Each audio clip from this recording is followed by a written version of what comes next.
Hey, welcome to the Healthy Postnatal Body Podcast with your postnatal expert, Peter Lapp. That, as always, would be me. This is the podcast for the 2nd of Feb 2025. And you know, day before music means I have a guest on. I'm talking to Dr. Nigel Brayer. And we are talking bladder health, urinary incontinence, and all that sort of fun, bit of leakage. And we're talking all the causes, whether there's some natural solutions that would help rather than, surgery, brain retraining, all that type of fun stuff. Do Kegels help? Do supplements help? All that type of thing. You're going to love this conversation. I really had a great time. So without further ado, here we go.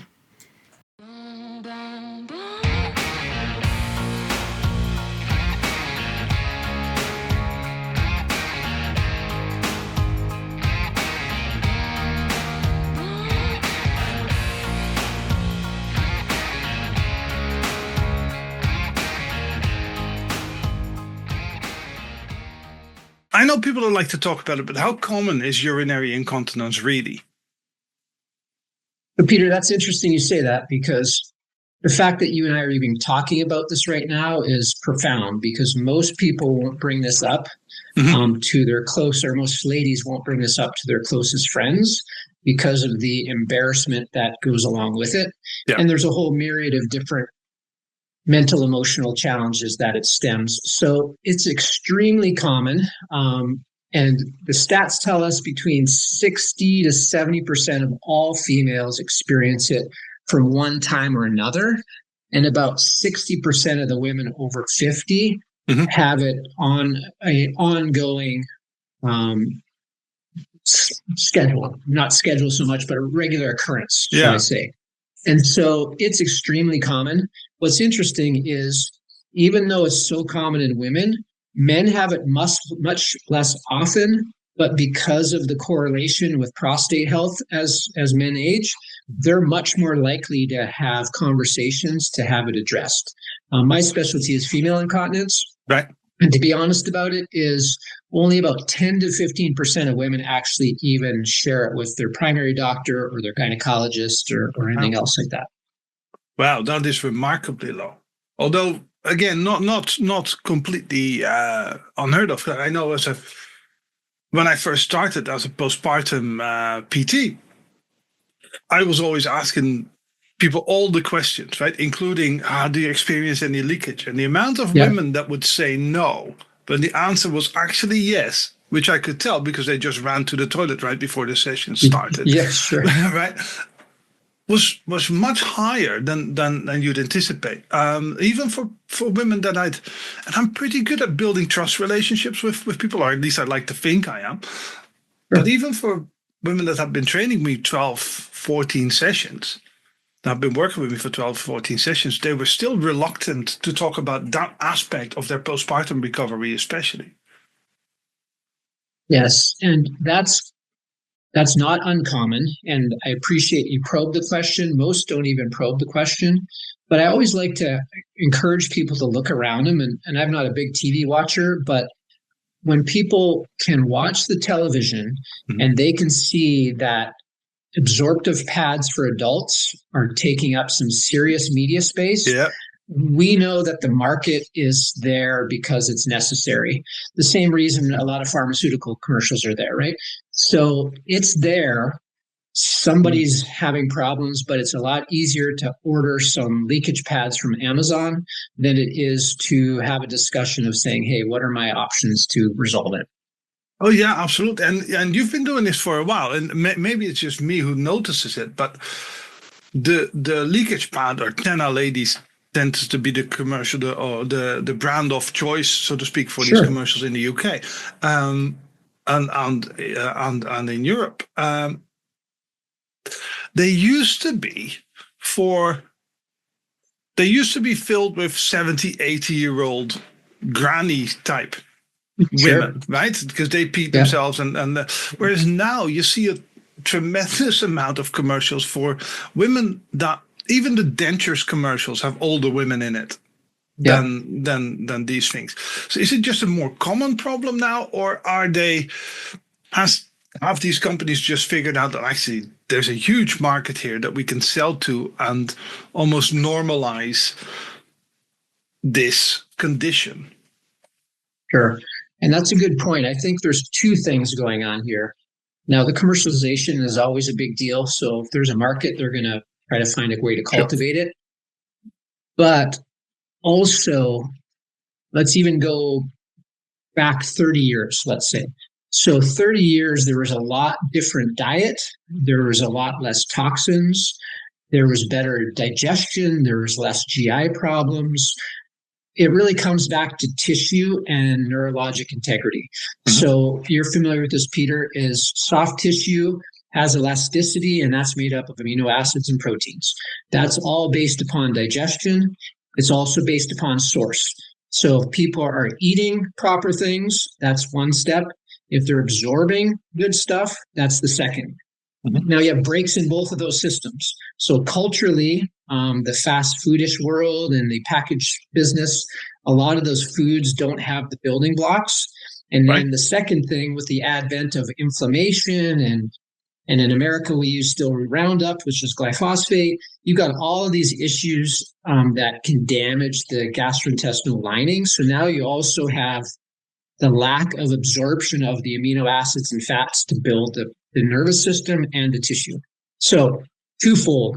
We've got awareness is becoming more so, and the market's capitalizing on that. And then you have 20 or 30 years of our food degrading in value, which is going to be a byproduct. When I talk to patients, I talk it this way: is imagine you go into your basement, you find an old baseball glove from like 40 years ago, and you think that baseball glove looks perfect. And then somebody throws you a pitch and it goes right through. And it's like, well, what's wrong? Well, that would be considered dry rot of leather. Well, our tissues can look like the proper integrity, but when they get challenged, which means life, if they don't have the constituents of the proper elastin and fibrin and all the tissues that give it that support, then when it's challenged, AKA you're under stress, you're nervous, you've just had a baby and you're recovering, those tissues don't have their natural tone. So I think it's a twofer, for lack of a better word. Yeah, no, that's an excellent point, because there is, like you said, there's a lot happening, especially postpartum. Your body has just been through trauma. You've likely, even if you had a C-section, you had a tremendous amount of pressure sitting on your pelvic floor for at least 5, 6, 7 months, or at least more pressure than your body's used to when you're not pregnant. And then I suppose, obesity is contributes to this to a fairly large extent, I would say. Again, internal pressure and all that sort of stuff, and just general muscle weakness on top of that then exacerbates that problem a fair bit, I would have thought. Yeah, and then on that same note that you mentioned is, let's look back a little bit more into how most people spend their working life. Most people spend their working life sitting. And again, Peter, you've probably talked about this in various forms, but when we sit, the abdominal musculature starts to break down, the hip flexors tighten, the lumbosacral area, that low back arches. So you increase pressure pre-child. Now, of course, child in the gravid uterus and all that adds more pressure. So you see how all these things just contribute and build. And therefore, leakage is going to be a reasonable expectation after that.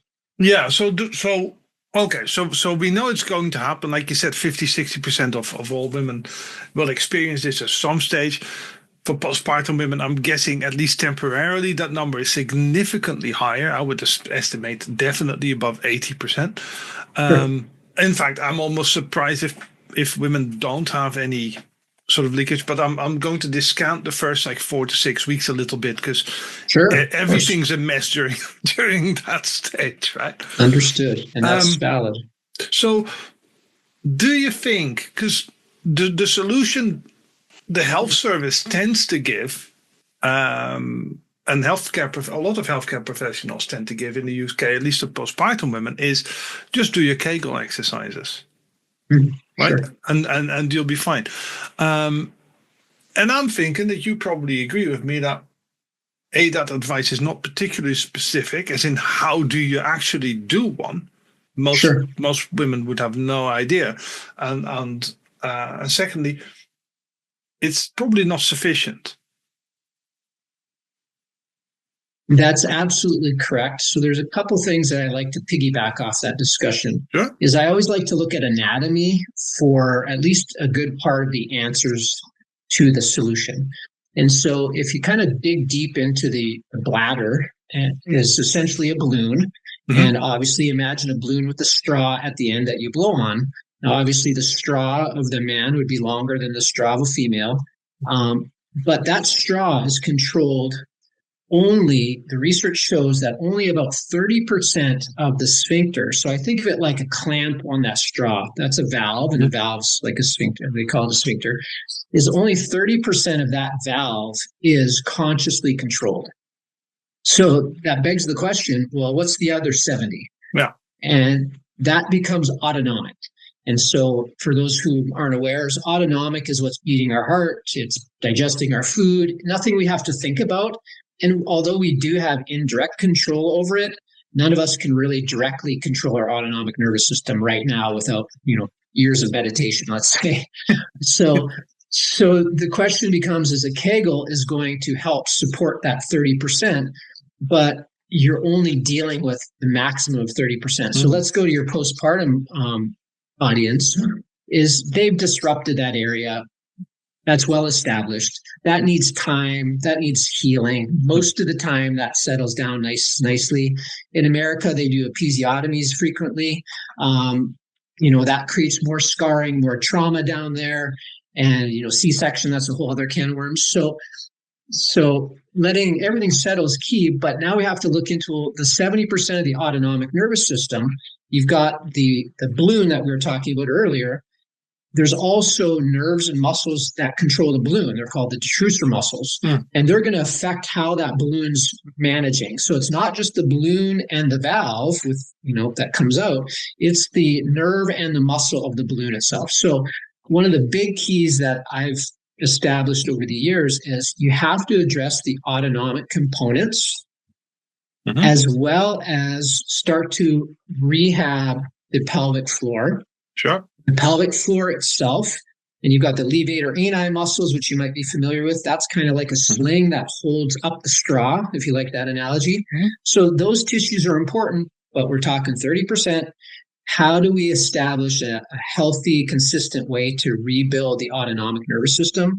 And in my experience and through practice now for, I guess, almost 28 years, is we do specific techniques to reset the vagal nerve. So we've got vagal nerve technique as well as key acupuncture techniques. So what we're doing with that is it's helping to reset those neural pathways.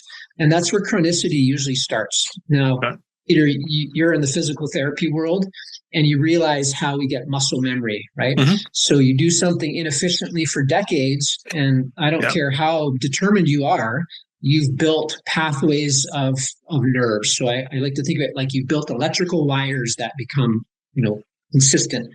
And there's this term called neuroplasticity, which means is those nerves are changing. That old adage that a wire isn't changed is wrong. Well, that same thing happens with the bladder.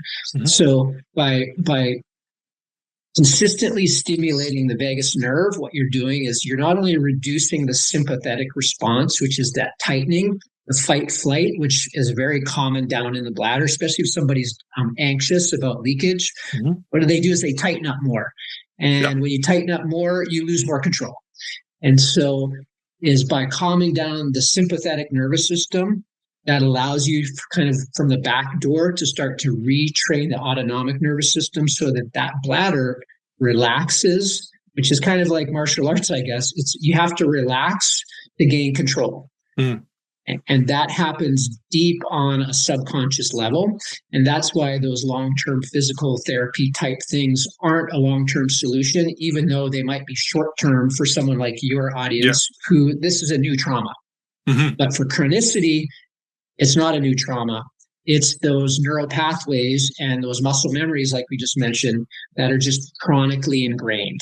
Does that make sense? Yeah, no, that makes a lot of sense. So that then logically leads me And I think logic leads me to ask, when you say 50 to 60% of women over the age of 50 experience this as an ongoing issue, right? Mm-hmm.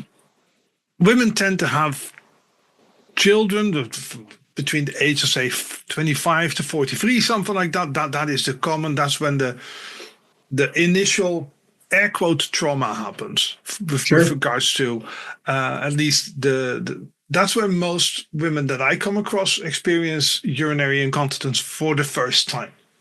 Sure. Right after that. So then, would it then not be beneficial to start that rewiring process, that neuroplasticity process, at that stage, some say the age of 40, as a preventative measure rather than because we're quite reactive in the world of medicine quite often. My women come to see me when they have an injury, so to speak. They come and that's a reactive approach. And admittedly, for postpartum recovery, there's only so much you can do prenatal, right? But would there be a benefit for people listening to say, I'm not experiencing this yet. I don't have any issues yet, but I'm 40 years old and this is coming up. So would there be a benefit to already starting to address something like this?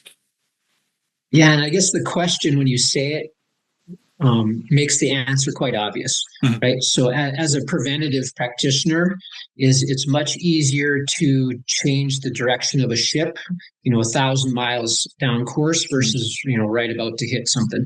And so, yes, but on the same regard as human nature is, we always handle the biggest fire first. So I get that most people are reactive.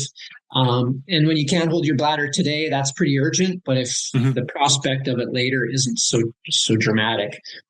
So there's not a lot of people that tend to do that, even though it would be wise for them to do so. Right. But I think one of the big things is just having some understanding and some knowledge. So, I'm bald. Peter, clearly you're bald. Very much so. Yeah. So both of us could say if we were 25 years old and we've had a full head of hair and somebody said, hey, you're going to be really bald when you're 50 years old. And they said, hey, if you do this couple things now, you're going to keep a full head of hair.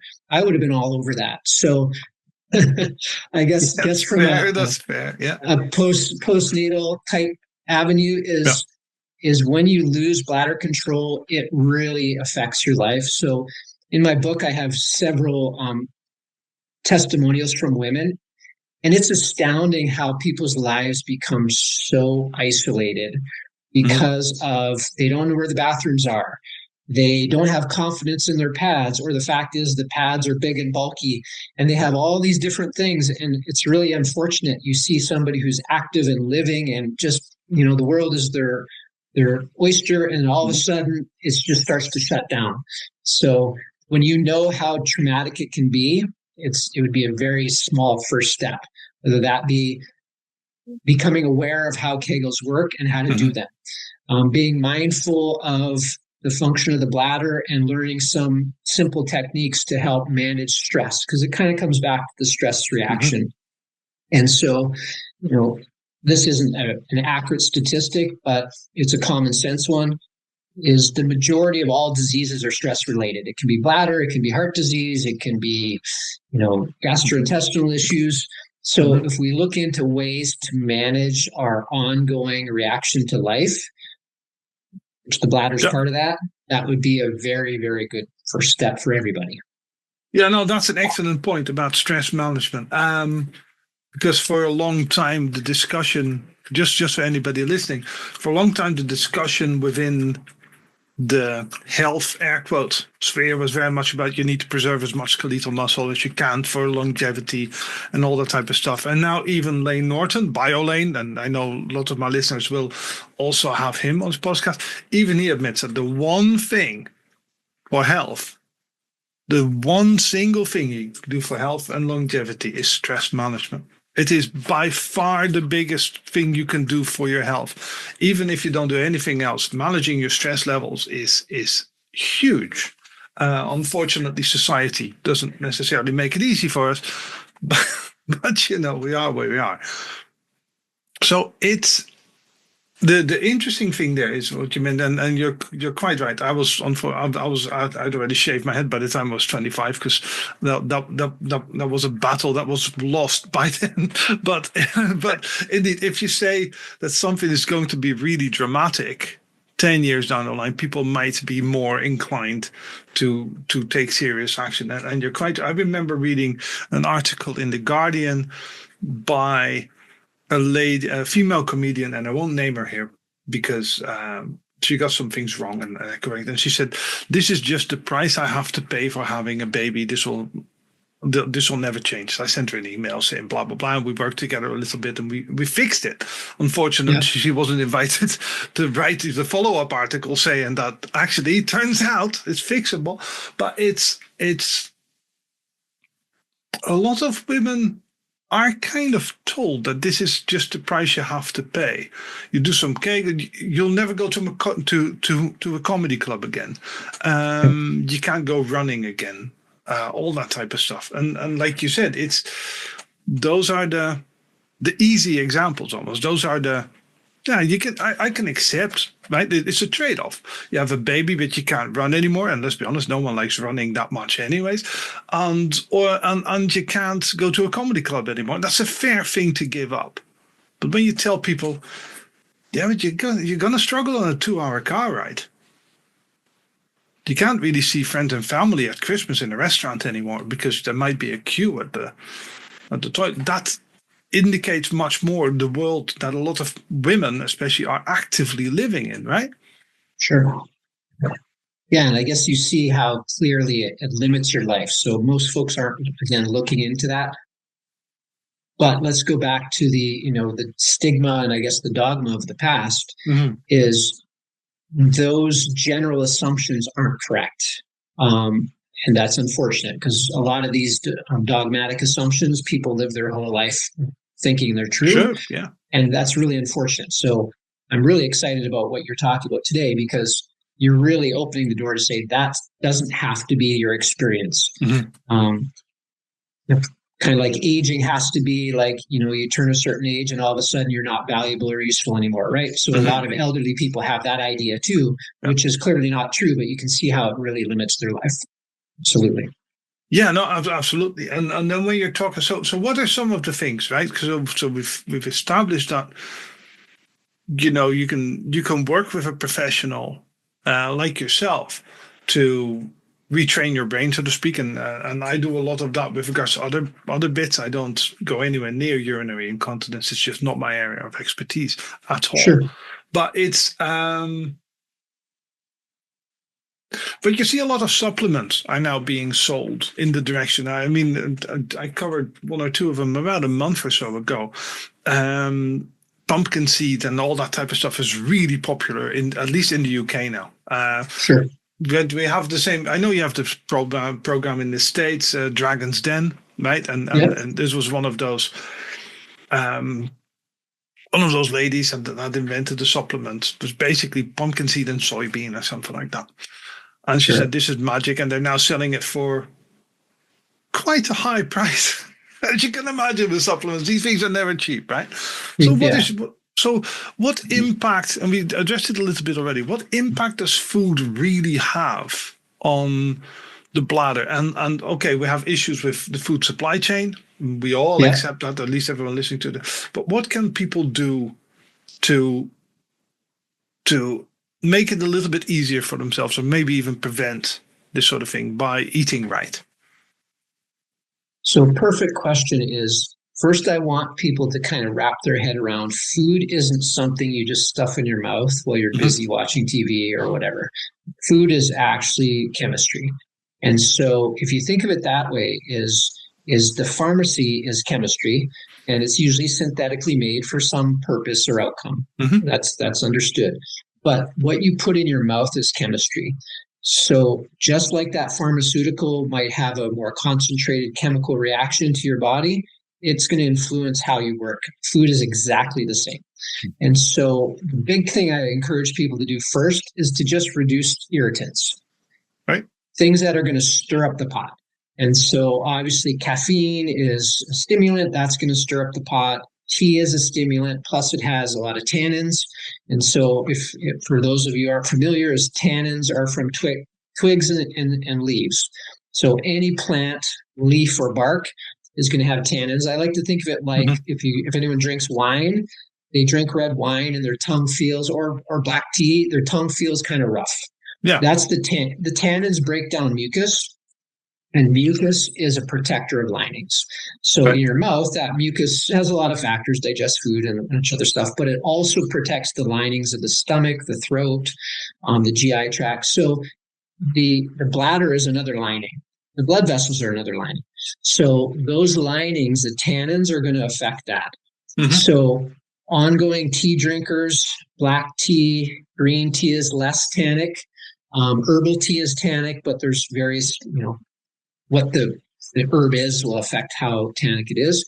So those things are generally irritants. Okay. Yeah. Then we talk about carbonation. In America here where I am, is people are really into carbonated waters. I think they call them just bubble waters, LaCroix, and I think that's the brand here. And people say, oh, it's just water. But what happens is the carbon dioxide in that is also another irritant. And when it's put in the GI tract, it can also act as like a low-grade stimulant. And that can create some contractive issues when it comes to the muscles. It can cause some leaching of minerals. So reducing the stimulants and the irritants first, okay? Secondarily, citrus can be irritating to some people. So I usually have a list and say, hey, let's try to settle these ones down. And often that'll be a first easy step, okay? And then I take it to the next step. I kind of like what's called the common sense approach, is if people think a tiny little bit, they can figure most things out on their own.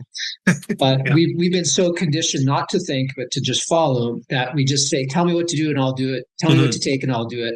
And that's where the supplement, I'm a big advocate for certain supplements, but that's where that industry is based upon, is just take this and then I don't have to worry about all this stuff Peter and Nigel are talking about, right?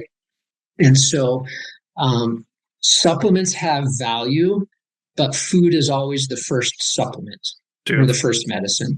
So then I look and say, okay, what does my body need? Well, most in your audience, the postnatal mother or the mother of a toddler or a 3-year-old who's running around like Banshee, is they don't have a lot of energy and they don't have a lot of time. So the objective would be to say, well, what can I give my body that's best going to support me? And chances are that quick thing's not going to be the one. So I encourage people to do protein, vegetables, and healthy fats. Culturally, unfortunately, we've demonized fats, but fats are so important, especially for healing. Now, not any fat, but saturated fats are not the devil. Hydrogenated fats are, which of course are seed fats that are, pressurized with hydrogen to make them into solids, like margarine. And in America, that would be margarine or Crisco or things like that. So healthy fats to build.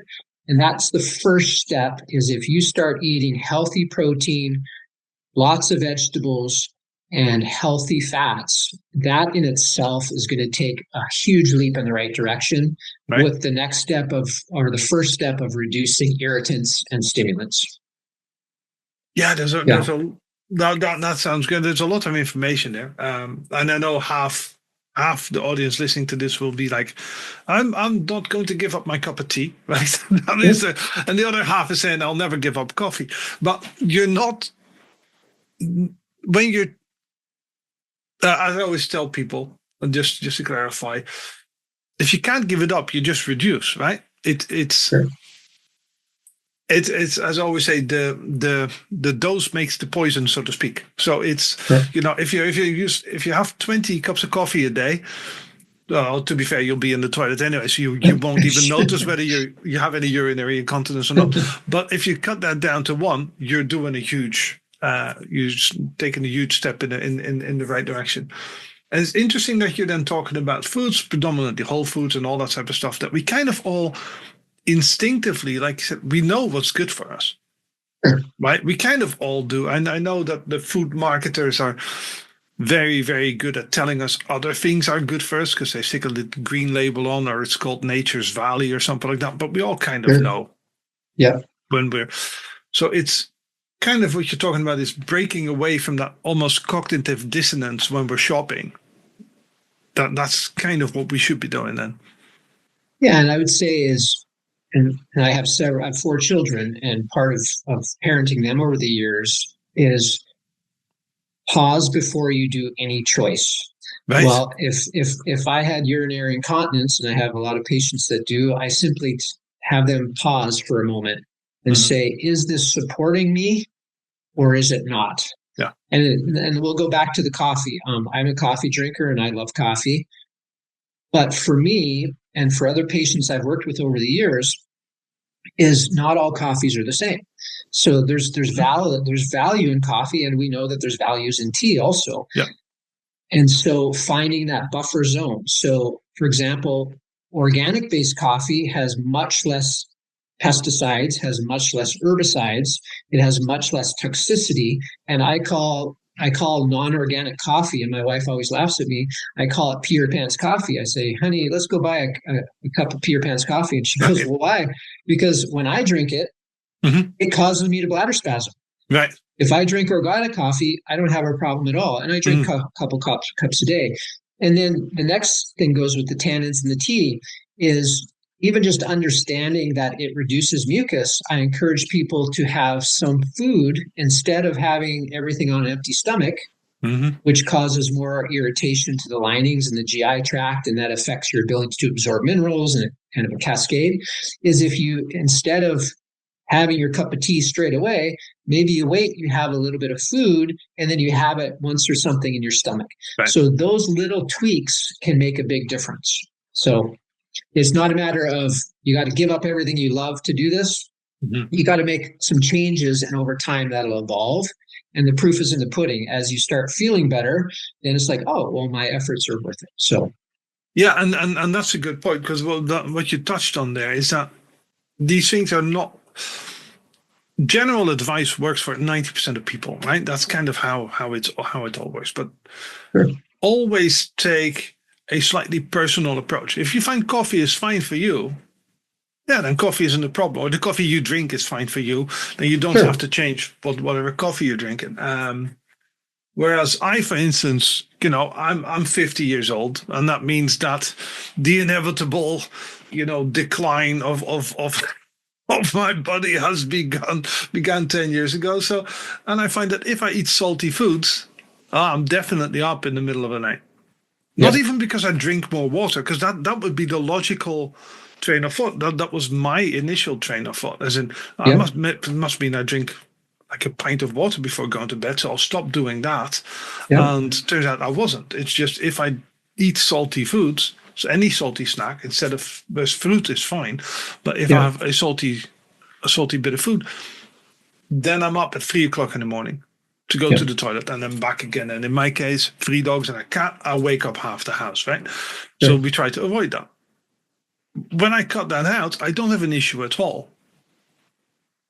Right? And is it like that for almost everybody, that you have that the trigger foods tend to be generally round about the same, but for each individual, you make slightly different adaptations because you might be fine with some things rather than others? Yes, but that all goes back, Peter, to paying attention.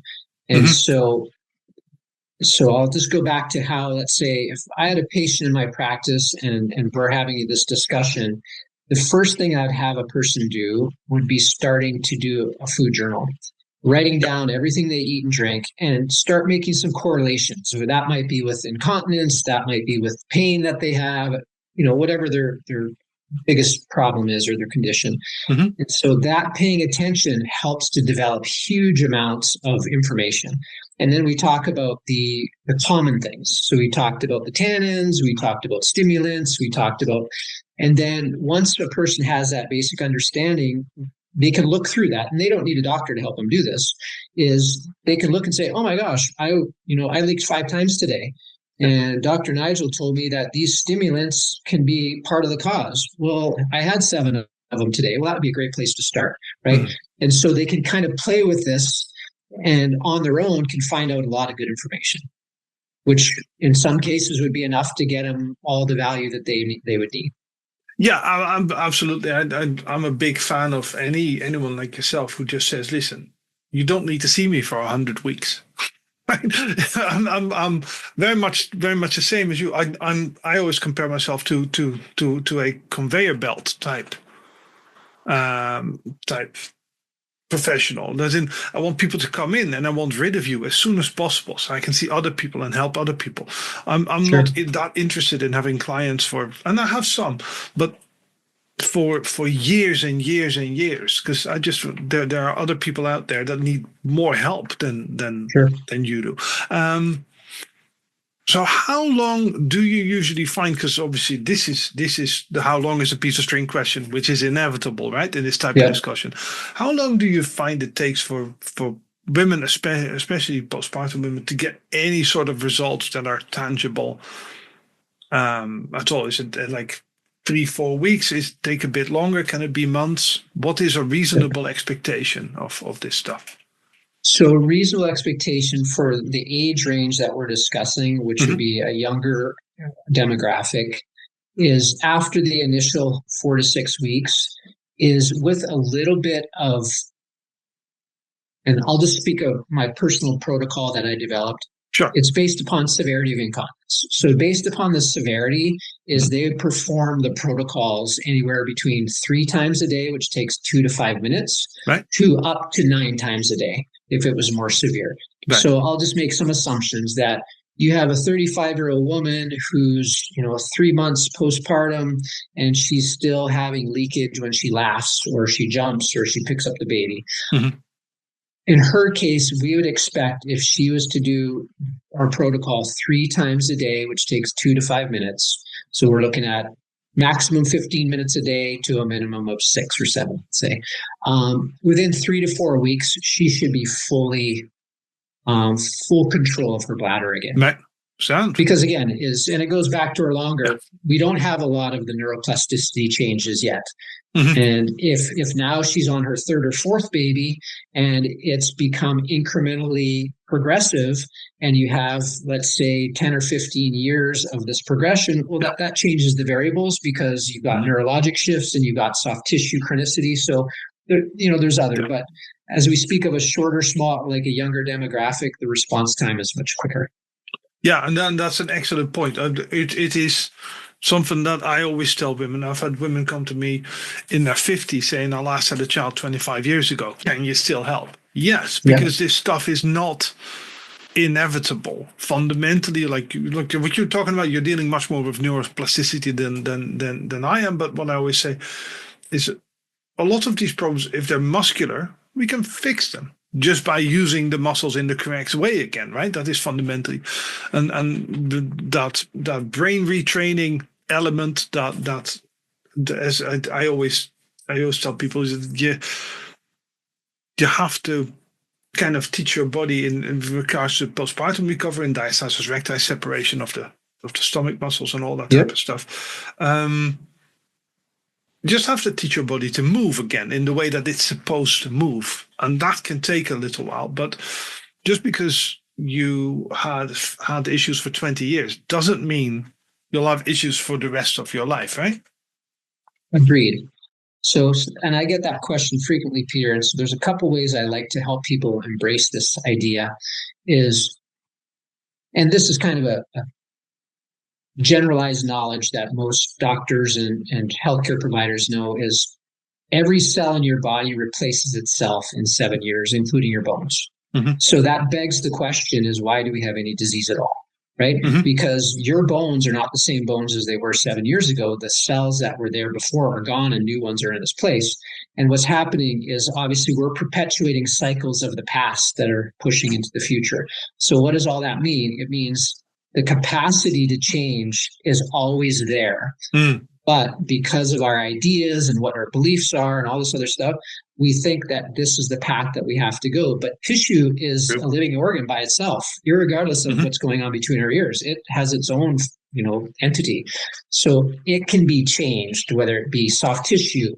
Neurologic tissue is tougher, but it can still be changed. Mm-hmm. Bone tissue, which is hard as rock, can still be changed. So that kind of helps open people's minds because we think, and And there's a lot of faults in the way we do things, but we've been led to believe through education that our body is what it is. It's like a rock. There it is. Yeah. Here's what happens to rocks after 80 years, and deal with it and move along. But what's really true is, instead of a rock, is you're a billions of cells that make up that shell, and each one of those cells has the capacity to change. And so that opens a lot of doors that were previously closed.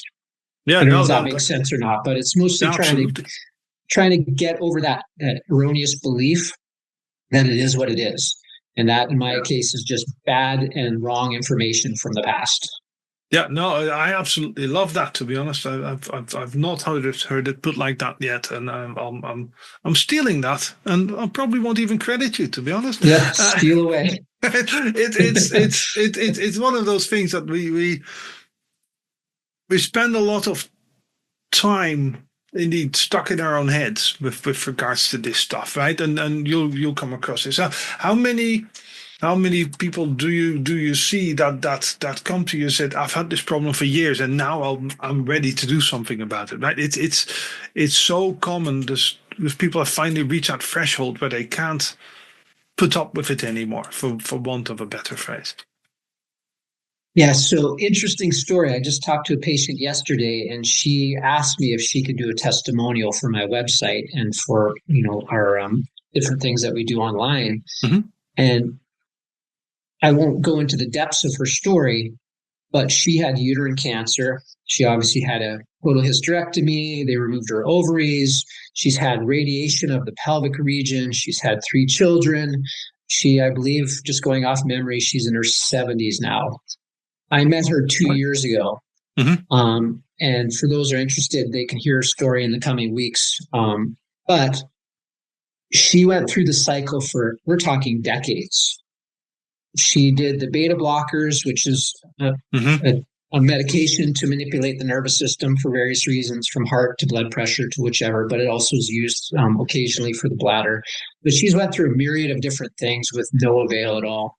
And her anatomy has been permanently changed from radiation and trauma. She just doesn't even have parts, and the scar tissue is so great. Mm-hmm. So back to my 7-year story, is it changeable? Yes.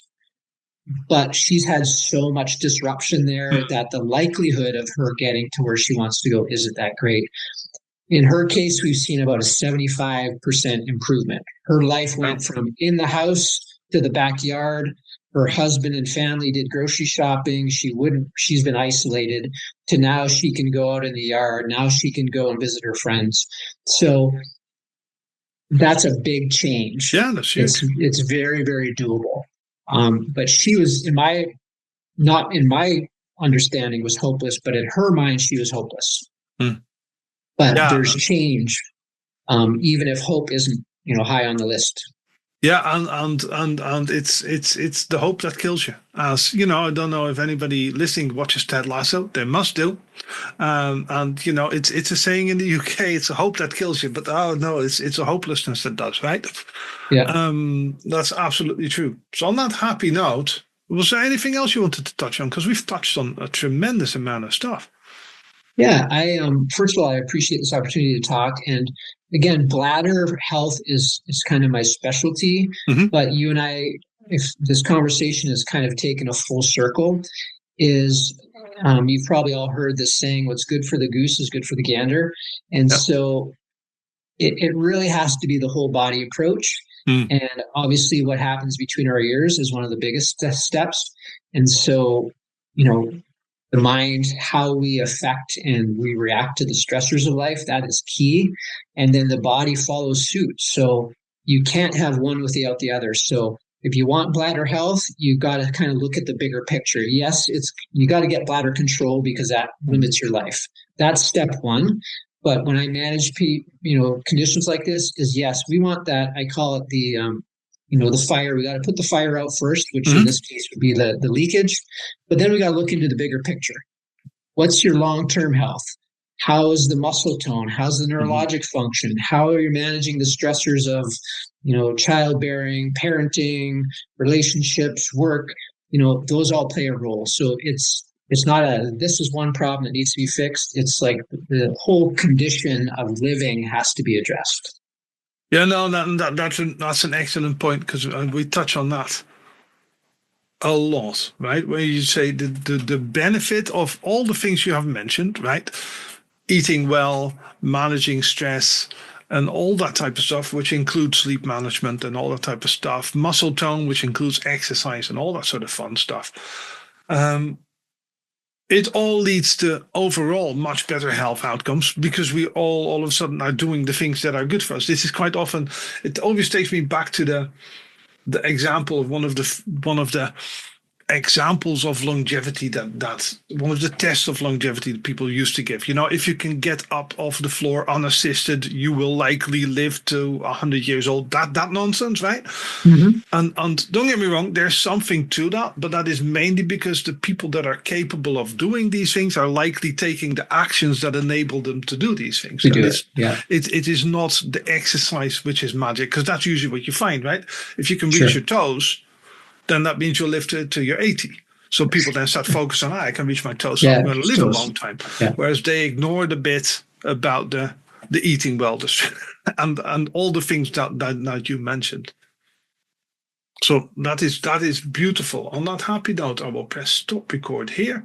And press stop record is exactly what I did. Thanks very much to Nigel for coming on. It was a great conversation. I will obviously link to his website, where he has a free ebook that you can download, which is nice, because, like I said, I love these conversations where you ask someone whether supplements help, and their immediate answer is, yeah, I wouldn't go down supplements. First thing I would be, instead of buying stuff, is try something else. Because that, my friends, is almost inevitably the correct answer. And that's how you know you're talking to somebody who's not just trying to sell you expensive supplements, right? So love that. Next week, I'm back talking to an expert on kids' eating disorders. You're going to love that conversation. It was eye-opening for me. Short but sweet, so it was. Anyways, you have a great week. You take care of yourself. Right? Bye now.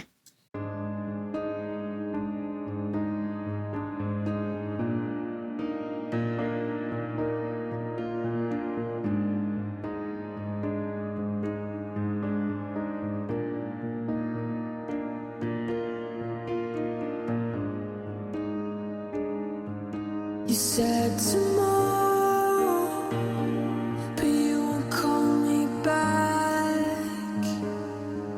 It's hard to swallow, don't know how to answer that.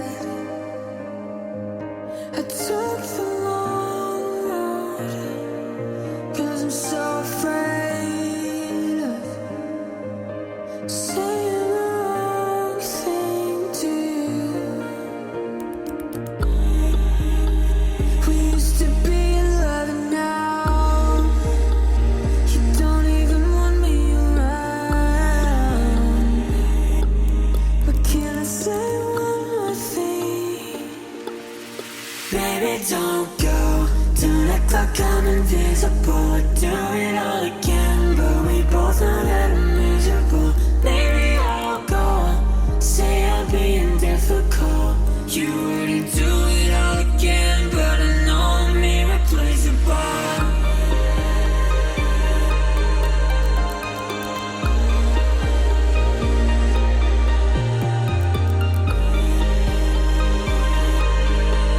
You wouldn't do it all again, but I know I'm irreplaceable. You said tomorrow, but you won't call me back.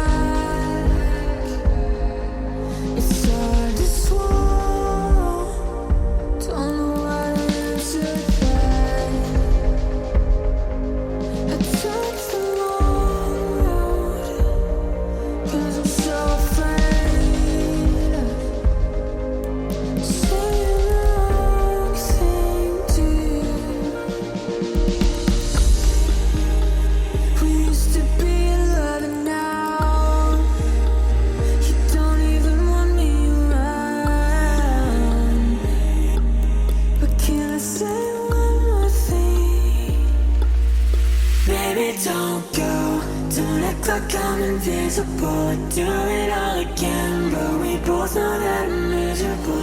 Maybe I'll go on, say I'm being difficult. You wouldn't do it all again, but I know I'm irreplaceable.